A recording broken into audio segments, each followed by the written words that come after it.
தல அஜித். தல அஜித்த பார்த்து 4, 5 பசங்க ஒரு கொஸ்டின் கேட்குறானுங்க.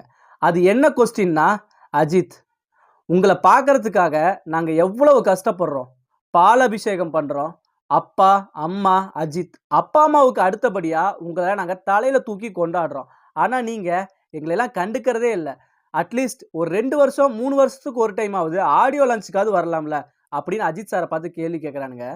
ஆனா அஜித் சார் என்ன சொல்றாருன்னா, தம்பி, நான் படம் நடிக்கிறேன். நான் ஒரு நடிகன். கை நெறைய சம்பாதிக்கிறேன். என் குடும்பத்த பார்த்துக்கிறேன்.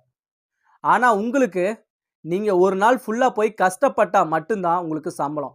அந்த சம்பளத்த வச்சு தான் நீங்க உங்க குடும்பத்த பார்த்துக்கணும். சப்போஸ் அஜித், இப்ப நான் ஆடியோ லான்ச்சுக்கு வரேன்னு வச்சுக்கோ. நீங்க என்ன பண்ணுவீங்க? நீங்க வேலைக்கு போறதையெல்லாம் விட்டுட்டு, அந்த நாள் ஃபுல்லா டைம் வேஸ்ட் பண்ணிட்டு, நீங்க என்ன பார்க்க வந்துருவீங்க. அப்போ உங்களையே நம்பி இருக்கிற உங்க அப்பா, அம்மாவுக்கு யாரு சாப்பாடு போடுவா? என்ன ஒரு நடிகனா மட்டும் பாருங்க. என்ன ஒரு ரோல் மாடலா பார்க்காதீங்க.